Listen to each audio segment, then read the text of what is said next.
Okay, this is the second video I'm putting together, and this hopefully will be a little bit shorter than the half an hour plus. The other one was, I'm aiming more for 15-20 minutes. We're looking back again at my tree in Ancestry, and what I thought we would do is take a look at some pictures, because I thought that would be interesting, because there are lots of pictures that I've put up for the different folks. So what we're going to do first is we're going to look at my father's gallery page. And I've already called it up over here by clicking on this. This is his gallery page. You can look at their facts, hints, their gallery, which is any media, whether it's actual picture or whether it's like down here. This is a clipping of something that was in a newspaper.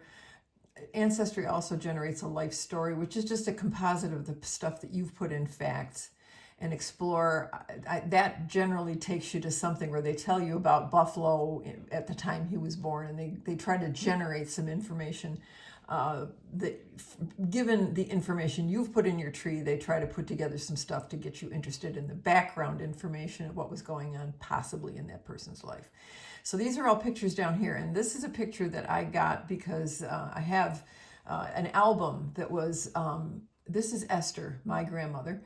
She had this album, and my sister had it, and it went to Aaron and in Missouri, or not, Kansas, I guess is where he is. But in any case, I have it for now, and I am going to send it back to him because it was in my sister's possession. I know my sister Lois was very felt a real strong attachment, kindred spirits wise, with my grandmother, also with my father Royal, who is the little baby here that my grandmother's holding. I don't have a date for this picture exactly, but my father was born in 1915, and since he's such a tiny infant, he was born in May. I'm thinking this picture very well may have been taken in 1915 outside of where Esther was living. Her husband had died in March, and again, this is probably summertime, maybe May, June, July, somewhere in there. And she was a widow by this time because her husband died 3 months before my father was born. This is her mother, Minnie. Wilhelmina Johann, she's got a long name and it's in her tree. It's Sophia Johanna Kwastenberg was her maiden name. That was her mother, and I believe the person taking this picture was Esther's father, Frederick Lederer. And the picture this is also the other people in the picture. This is Minnie's sister, the next younger girl other than Minnie, her younger sister, Augusta. Augusta was born in the United States, and so was Louise. These are Minnie's two sisters. She was born, Minnie was born in Germany, which is why her last name is Kwastenberg, because in fact she was born before her parents were married, but there's more on that down the way. And these two girls were born in the United States, and her parents were married by then. It was shortly after they got into the country, these two girls were born. This is one of Minnie's other children, Esther's brother, Albert. Granger's not in this picture, but there was also a brother, Granger. Albert was the oldest, and then Granger, and then my grandmother, Esther. There was also a baby born. The first child of the family was named Frederick, and he died in childhood, about 6 years old. I don't know exactly what he succumbed to. These are some of Augusta's daughters. There's Edna. Augusta's married name was Irig. And I'm guessing on these because of the birth dates and times, the ages that I'm guessing that they are, and information that I have from their tree. Because these girls are all of these folks are in the tree, in a more expanded version of the tree, because they're not, these folks down here aren't exactly my aunts. They are my ancestors in aunt and cousin, second cousin, whatever, those denominations, but I don't descend necessarily from them. I wasn't sure about this girl here. It might be Mildred. There was a Mildred and another M name. And this was, I believe, Albert's wife, Alice Ludwig. She died quite young. But again, she was married into the family. And I colorized this picture because Ancestry gives you the opportunity to take an old black and white picture and edit it and colorize it. And they're guessing, obviously, on the colors. And it's not very vibrant colors, but it is. They did make a distinction between Augusta's jacket and her skirt here. So But it's kind of interesting. These folks in the back row, I'm quite sure of. The ones in the front row is more of an educated guess. So if we went to the tree again and said, well, okay, that was, wait a minute, you know what? I skipped ahead too fast. I was looking at Royal's gallery. Let's take a look and see what else there is in his gallery that might be interesting, because I'm not going to show you every single thing, because a lot of it's duplicates. This is a picture of Esther, my grandmother and my father. This is Royal. Now, this was taken, I'm pretty sure, while she was still a widow. Her husband, again, like I said, died before my father was born. But she did remarry, but I think this is before that happened, because this looks to me like he's maybe 2 years old, and she didn't remarry until 1923. So this would probably be somewhere around 1917, 18. And she was still living at home with her folks as a widow and with a small child. And some more pictures of in my father's gallery. This is one, I think, taken about the time he got married. It is the one that I've used for his profile picture. I'm guessing it looks like about the time that they were married. That smile, he had that look all of his life. His face changed somewhat, but that very much looks like my father. I think I've got one in here too of him when he was in the service. There's some pictures here of the boats that he was in the service. Here's the one I'm looking for down here. This is about the time that that his grandmother died. This is him in his Navy uniform in the house on Guilford Street, and I'm guessing it was around September of '44 when Minnie actually died. I think he came home, and this is because of looking at his military records and comparing it to what I think I know.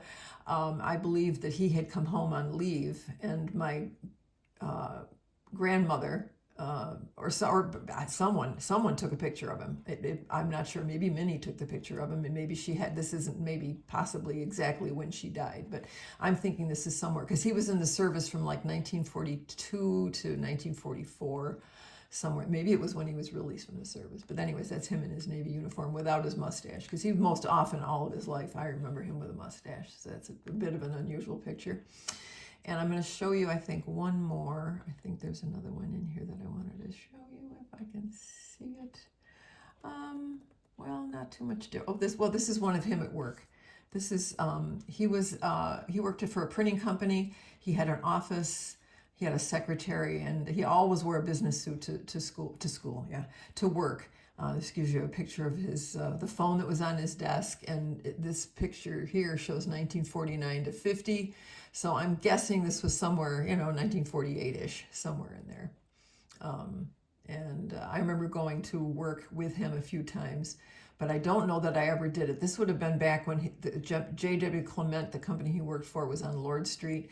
The company relocated to Cheektowaga, and I remember being there different Saturdays. He would take us into work with him when he had to go to work for paperwork or whatever, and Eric and I would go into the plant itself and the huge printing presses, and I mean they had trains that would come in and unload the paper and whatever, big huge rolls. This is a house that we lived in as infants. I was about 4 years old when we moved out of here. Eric was a very small baby. This is 107 East Delavan. The house is still there. I took this picture fairly recently. I do remember that there was an upstairs, but I don't remember who lived in the upstairs because it was a separate apartment. We lived in the downstairs part. And again, I was 4 years old when we moved. But that is the house. It's in Buffalo, and it's still in fairly good shape. I'd love to see the inside of it because there was a lot of beautiful old woodwork in that house. Well, let's just, for the heck of it now, we're going to take a look at my mother's information, or some of her pictures, let's say. Going to her. Can I go to her? Why can't I go? Oh, I know, because she's the next one down, dummy. That's why. Okay, she's here. You're dealing with a real rookie here. Okay, these are a lot of pictures that I had of her when she was a little girl. This is her parents. I'm guessing, again, looked like she was about 6 to 8 to 9 months old, somewhere in there, somewhere. I don't know for sure. I don't think 1920. She was born in July of 1920, so I'm guessing this was spring of the next year. Maybe it was fall on a lovely day. It's hard to say. And again, colorized via Ancestry, because it wasn't in color. It's a black and white picture. I've got some pictures from my mother's things. She went through pictures a few years before she passed. She went through pictures and figured out some that Eric and I should have and some that I should have. Here's one. This was my mother's high school graduation picture around 1937. That I can see the smile. And she had, I believe she probably curled her hair for that one. Her hair was wavy, but I don't remember how curly it actually was. But she was quite slim as a young girl. Let's go back. What else do we have? Because some of these are going to be in both her, well, let's see. This is another picture of her sometime around the time she was married. It shows a nice old car. I'm not sure what year this was, around 1942. I'd love those shoes. I would love a pair of shoes like that. And probably in front of the house that they lived in, which was, it's possible, that's probably my father, come to think of it. Or maybe her father. That looks more like the back of my grandfather's head, more than my father's. My grandfather was quite a slim fellow. And I wouldn't be surprised if that was him standing there. And I'm guessing at the year. I said 1942. If you know a lot more about cars, you probably have a better idea about what year that might have been. But I'm guessing it was Buffalo. And that is definitely my mother. It's taking longer to get back and forth to these pictures than I was hoping for. Here's a picture that's kind of nice. This is the last picture that I'm aware of that shows my mother and us three kids. This was somewhere around 1995. I forget what the occasion was, but we met at a place in East Concord, I believe, for supper, and that's Lois. And obviously me and Eric and my mom. It's long ago and far away. Let's see what else we have picture-wise here. This one, I'm fond of this picture because it's probably the only picture I have of these people together. Now, I didn't get Marion in the picture. I'm not in the picture. But anyways, it's Ellen and Jared, and Ellen is pregnant with Grace, Sam and Lincoln, and Eric.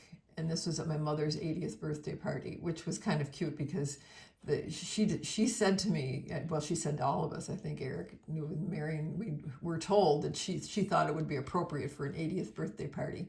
And so we had one in Eric's yard, and that was, I'm glad we did that. She died with a little over a year later, about a year and a half later, she passed away. Well, let's see, some of these, I won't go on and on. This is Ellen and my mother. This is my mother and her sister Carol. And I probably have more pictures that I should put up of my mother and pictures in general. I have boxes of pictures in my basement, and I really do need to go through them. Now we're going to go to my grandfather's pictures. I don't have much for him. This picture here is his profile picture. It's the only picture that we have of him. I think Eric has this picture now, and it was damaged in time over time somehow here. And we're guessing exactly where the picture was taken, but I believe this was in downtown Buffalo. People used to have cows and chickens in their yards back in 1914 or 15. Again, he died in 1915 in March, so I'm guessing this was somewhere in 1914. Maybe around the time that Esther and Klaus married, because they married in September of 2014. And I'm guessing this was perhaps his parents' backyard, and maybe a cow that he was fond of, or heifer, bull, I don't know. But that's the only picture we have of him. And it's I'm glad to see that he's smiling so brightly there. I do have some pictures of him when he's younger, but nothing of him, and I don't even know if I have them up here. I think I have one yes, I do have one when he was, this is when he was confirmed in Buffalo. I believe it's 1908. That's a picture of him at his confirmation, and I guess I'd have to do the math, but he was about 12 years old or so there. 3, 7. He might have been 15, somewhere between 12 and 15. So that's the only two pictures of him I have. There are pictures also in here, but that's not of him. The pictures that, of the group photo would have been of his, this would have been one of his uncles and the cousins of his. And the rest of it's just paper, things that I copied from newspaper articles about the family. Now we're going to head to, that's Esther's, okay. This is his wife, my grandmother Esther, as we talked before. You've seen this picture, you've seen this picture. This picture here was a charcoal, it is a charcoal drawing that I believe Ellen has now. I had it, it was, the down here, it's GC letterer, and the GC would denote, the only GC that I'm aware of in the letter in our family is Granger, who was Esther's older brother. And this is a little something I wrote up, and I've just got it amongst the paperwork here. The nurse picture that we looked at, the charcoal picture, this is Granger here, and this is Esther, and this is their mother Minnie. This is a picture of her when she was married, about the time she got married. But the story here is the pictures from the left are Granger letterer, Minnie Witt letterer, and Esther letterer and her son Royal Clinton Anderson. I believe the nurse picture was drawn by Granger as a representation of his mother Minnie as she cared for Esther when she became bedridden. What caused Esther to become an invalid is unclear, but it was sometime after 1931.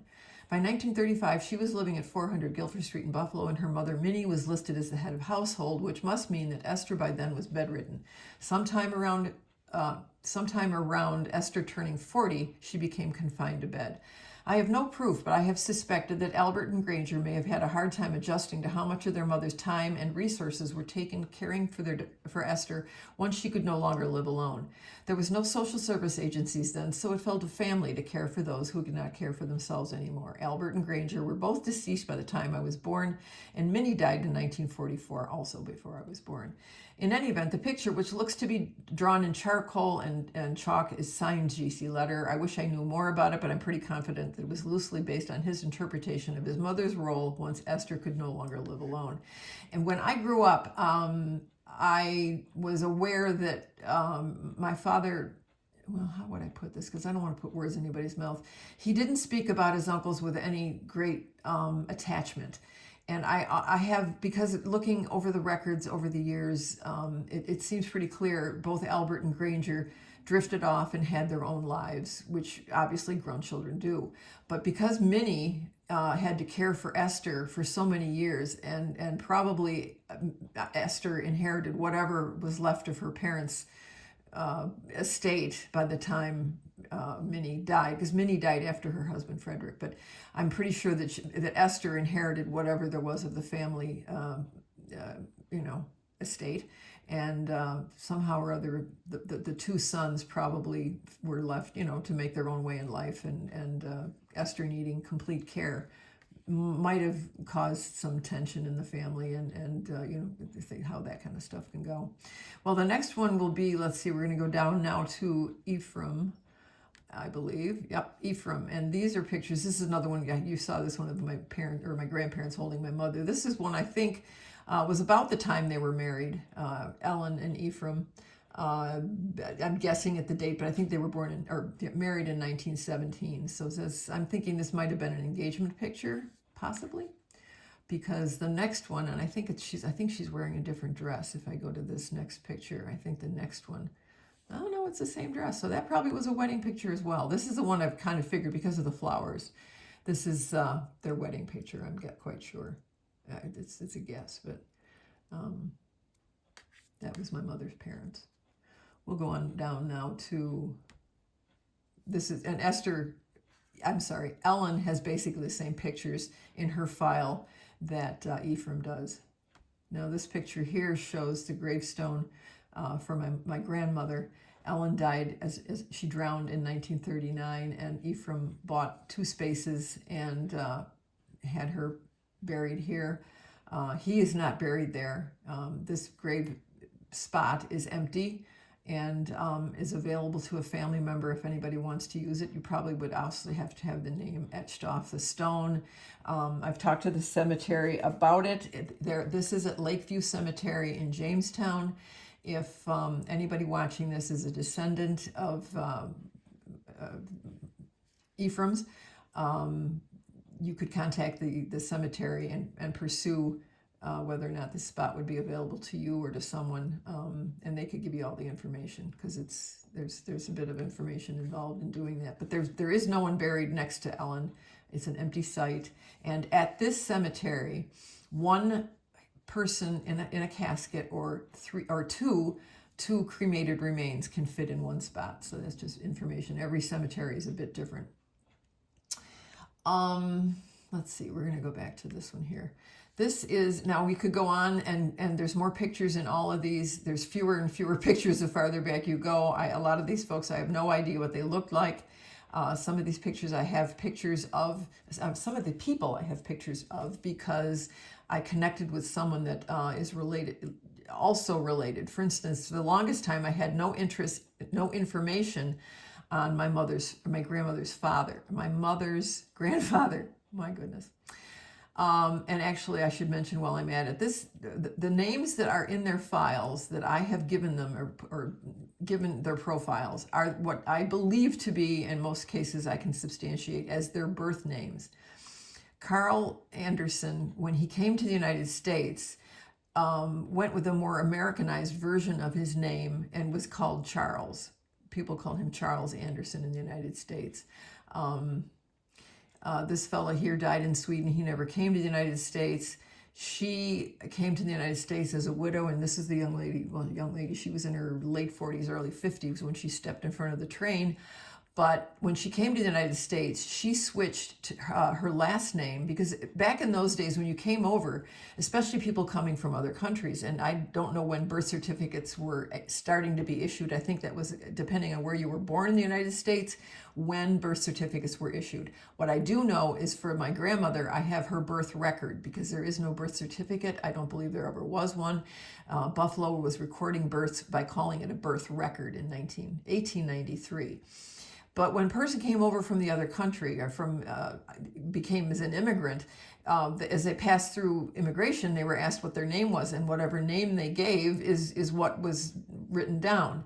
Now, maybe she was aware of the fact that in this country we didn't go by daughter designations, and so she basically adopted the last name of her husband, which would be the American way to do things, but it wasn't exactly the way she did things in Sweden at the time. But what she did is she went with Hilda Johnson. And after that, because her son had come over years before that, Carl was called Ephraim in the United States. His birth name was Carl, but his father's name was Carl, and it was recorded with a K for his birth, and it was recorded for the C for his birth many years before. And how you spelled your name was a very fluid thing back then. How you spelled your name was however somebody that was taking your information noted it. And I think even in Sweden, he had dropped the Carl because his father's name was Carl. So I'm sure as he grew up, he was called Ephraim. Now, he was called Carlson in Sweden because his father was Carl. When he came to the United States as a 14-year-old, that is the name he used, Ephraim Carlson. And actually, at one point in one of the records, it's actually noted with a C for Carlson, Ephraim Carlson, when he lived with his uncle when he first came over. But when she came over several years later, she adopted the Johnson, an Americanized version of her husband's name, and then he started using Johnson. Again, I don't know that my grandfather probably never had anything like a birth certificate. Names were what you told people your names were. And so as a grown man in this country, he was known as Ephraim Johnson. But I've tried to always go with what was given at birth. And like I say, this was her name at birth, Wilhelmine Sophia Johanna Kwastenberg.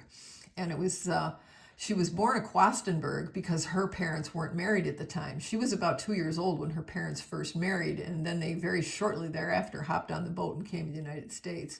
And that's why her two sisters that are younger than her have the last name of Witt. But she was born in Germany as a Kwastenberg. And again, these all I have, there's tons of information and tons of loopholes and parts that are missing about all of these folks. Information that goes on in many cases. And also lots of missing information because again, we've talked about the fact that the records are kept in Yeah, in this case in German, but in every other case in Swedish. Swedish. Well, that's not true. These folks here, these four here, Lederer, Abel, Witt, and Quastenberg, these four families are all from Germany. And their records are in German. Everybody else's are in Swedish. In some cases, I've been able to determine what the information was. And what I was going to start talking about was this Anders Larsen. For the longest time, I didn't have any information on his father, Carl Anderson's father. And because there was a large loophole, I didn't really know until someone, and Per Olaf, and he's in here as a cousin of mine. Per Olaf is in Sweden, and if you ever were interested in going farther back, I think on a one-on-one I could help people doing some research for the Swedish records. But the Per Olaf that helped me identify this part of the tree is also is related to us through this line here, and he was able to fill in quite a few of the blanks and provide information about locations and who married who. And in some cases, I think I have some pictures. I think even in this far back, I think I have a picture of the church that may have used as a no. I don't have his picture. Okay, so that was not where I had the picture. Someone back in that line. I can't go backwards. Why not? Well, anyway, I'm going to wrap this up because the idea was to show you pictures. I haven't done anything yet on describing the different tree resources there are aside from Ancestry. There are several, and at this point, none of the young folks have signed on to the Ancestry family plan. There are now 2 spaces left because Eric's got 1 space, and Leah, who's a cousin of mine, well, she's a distant cousin of yours, but she's a cousin of mine because she descends from this fella's brother, which makes her and I 3rd cousins once removed because there's a different generation level between us. She had more generations between this fella because this man here, Jan Jacob, or however it was pronounced, was the younger brother. And he had an older brother who came to the United States first. His older brother's name was, his siblings here, we can look at his siblings. His brother was Aaron. Aaron was born in 1853, and he was born in 1866, my ancestor. So there's 13 years difference. So there is another generation between Leah and I. But in any case, she also shares much of this tree. She shares the portion of it that let's see if we can do this. Let's go this way. View in tree. If I was going to look at my grandfather, that's actually my great-grandfather. This is my great-grandfather. Leah, the girl that I just mentioned that has gotten into, that is now one of the members of the family plan. There's just 2 spaces left if anybody's interested. So let me know if there's an interest or if there's a problem. But anyways, we share this line going back this way because we both descend from this fellow here and 2 different brothers from that family. But as you see here, there's a bunch of folks in this tree. I have a lot of information about my father's side of the family, which is interesting because I didn't think I was ever going to get much information because my father was an only child and his father died before he was born. So I thought, there's no chance I'm ever going to figure this out until Ancestry came along and opened up an entire world of information on the internet. Now, the green leaves here, whenever there's a green leaf, what that means is there are hints about this person. And you can go to that page by clicking there. You can go on the page and see if those hints make any sense, if it fits for your person. We can go through that sometime if you're interested. I'm not sure how much interest there is in researching this far back. And as I've mentioned before, I think I mentioned before, that if you go to this part of the tree, these are just,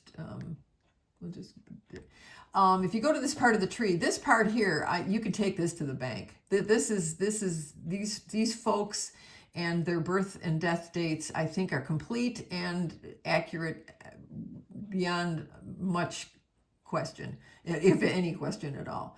And then, like I say, when you get farther back into the distance of the tree, it gets a little more, well, like I say, there's many empty spaces and unknown information and information that may or may not be completely accurate. But this stuff here works.